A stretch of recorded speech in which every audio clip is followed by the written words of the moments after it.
কেমন ছোট ছোট লাগতাছে না? শোন না জিমিন, আমি একটা কথা ভাবতেছিলাম, এইটুখানি কেক কি আঙ্গ সবার হইব তো?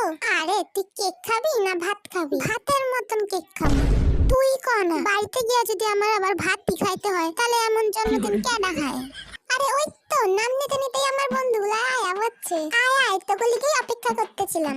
Happy birthday Jinu.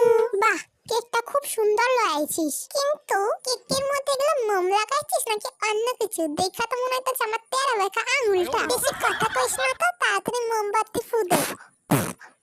দাঁড়া, উইশ চাইতে ভুল গেছে। হে ভগবান, আমাকে আরো সুন্দর কইরা দাও। আহা, এত বড় কেকটা এখনো একটুখানিও খাইতে পারলাম না। দাঁড়া, আমি ছুরি নিয়ে আইতাছি। তার আর দরকার লাগবো না। দেখছো, আমি সত্যি বুঝতে পারি না আমি ছোট নাকি জিনু। হুর, কি কাঁধে হাত দিতাছস? আমি তোগো মতন না, আমি আগেই খাবারের ব্যবস্থা করে রাখছি, বুঝলি? সত্যি?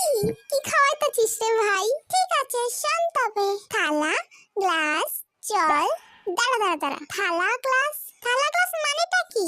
ও বাবা, তোরা যে খাবি তার জন্য থালা গ্লাসটাও তো আমারে কিনতে হয়েছে নাকি? আচ্ছা আচ্ছা, এবার মেনুটা কর দেখি। ওই তো মোটা চালের ভাত, তেল তালার ডাল আর ঝাল ঝাল আলু মাখা। ভাই, আমার তো সন্দেহ হইতাছে জিনুটা নির্ঘাত কোন স্কুল থেকে মিড ডে মিল চুরি করে নিয়ে আইছে।